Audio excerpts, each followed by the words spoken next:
Hello everyone, आप देख रहे हैं अपना यूट्यूब चैनल लिटिल कॉन्वर्सेशन। मैं हूं आपके साथ मनीषा त्रिपाठी।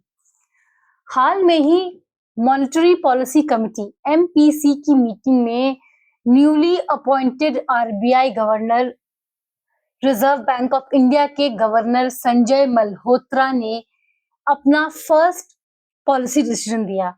ही cut the repo rate by 25 basis point, 6.5 से 6.25 कर दिया।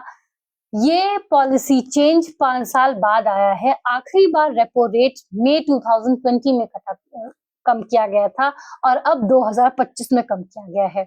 इसकी वजहें क्या हैं एंड पॉसिबल इम्प्लीकेशंस क्या होंगे? इसकी वजह ये बताई जा रही है हमारा इकोनॉमिक ग्रोथ का स्लो डाउन।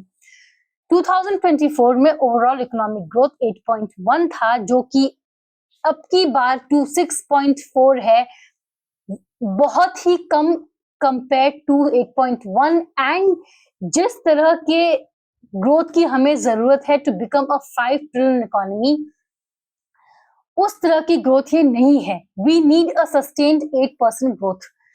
उसी के लिए कहा जा रहा है कि जब बजट पेश किया 2025 का निर्मला सीतारमण ने, इसीलिए उसमें भी जो इनकम टैक्स घटाया गया, उसमें जो रिलीफ की गई, वो उसकी वजह भी यही थी कि कंज्यूमर के पास लिक्विडिटी ज्यादा हो, डिस्पोजेबल इनकम ज्यादा हो, जिसकी वजह से डिमांड बढ़े, रूरल एंड अर्बन कंजम्पशन बढ़े। रेपो रेट दरअसल होता ये है जो वो इंटरेस्ट रेट जिसमें आरबीआई लेंड करता है कमर्शियल बैंक को। जब कमर्शियल बैंक को इंटरेस्ट रेट में घटक मिलती है तो वो पास ऑन करता है टू कंज्यूमर्स, टू अस।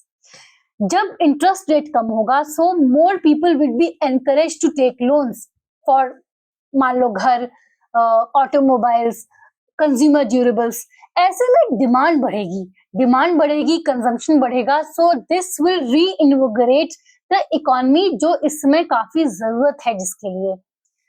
सो ये इंटरेस्ट जो इस समय घर देखने के लिए देख रहे हैं, जो कोई लोन देखने के लिए देख रहे हैं, उनके लिए एक अच्छा टाइम है लोन लेने का ये, लेकिन उनको ही फायदा देगा जो या तो अभी लोन ले रहे हैं या जिनका लोन फ्लोटिंग इंटरेस्ट रेट पे है।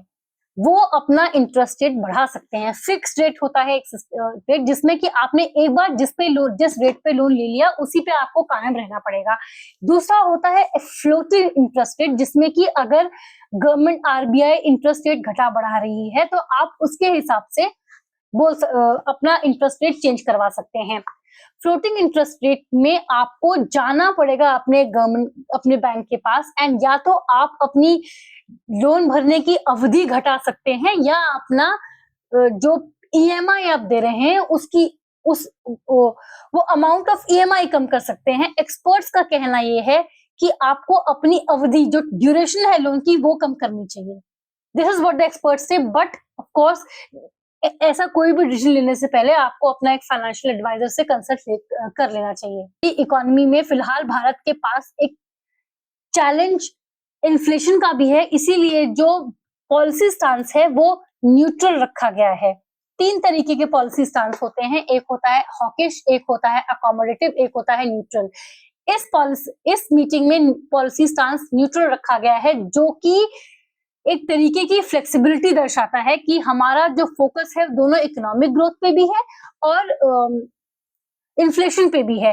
तो जो पॉलिसी रेट है वो फ्लेक्सिबल रहेगा and it will be changed according to the economic condition. तो neutral policy stance is really a reflection of flexibility. Hawkish stance वो होता है जहां पे इंटरेस्ट रेट काफी ज्यादा बढ़ा दिया जाता है to combat inflation. Accommodative policy stance वो होता है जहां पे इंटरेस्ट रेट काफी ज्यादा घटा दिया जाता है to boost economic growth. Neutral stance में इकोनॉमिक ग्रोथ एंड इन्फ्लेशन दोनों पे फोकस होता है, और फिलहाल आरबीआई का पॉलिसी स्टांस न्यूट्रल ही है।